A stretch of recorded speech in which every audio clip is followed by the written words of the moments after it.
कभी कभी जिंदगी में ऐसा समय आता है जब सब कुछ सही करने के बाद भी सब कुछ गलत होने लगता है। हम भगवान से पूछते हैं, हे प्रभु, जब मैं गलत नहीं हूँ तो फिर ये कष्ट क्यों? एक छोटे से गांव में हरि नाम का एक युवक रहता था। सच्चा, मेहनती और ईमानदार। लेकिन उसकी जिंदगी में दुख ही दुख थे।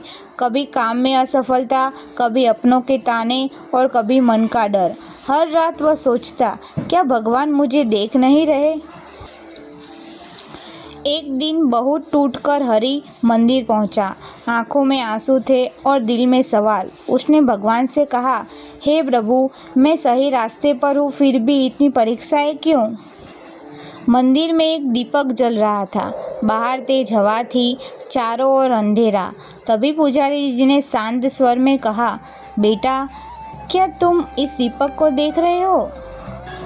इतना अंधेरा है, इतनी हवा है, फिर भी दीपक जल रहा है। क्यों? क्योंकि दीपक का धर्म है जलना और इंसान का धर्म है कर्म करते रहना। फिर उन्होंने गीता का श्लोक बोला, कर्मण्येवाधिकारस्ते मा फलेषु कदाचन। मतलब तुम्हारा अधिकार केवल कर्म पर है, फल भगवान पर छोड़ दो। उस दिन हरि समझ गया, दुख कोई सजा नहीं बल्कि ईश्वर का प्रशिक्षण है। उसने मेहनत नहीं छोड़ी, धैर्य नहीं छोड़ा और विश्वास नहीं छोड़ा। समय बदला और वही अंधेरा उसकी जिंदगी की सबसे बड़ी रोशनी बन गया। याद रखना, भगवान कभी हमें तोड़ते नहीं, तैयार करते हैं। अगर आज अंधेरा है तो समझ लो अब दीपक बनने का समय है।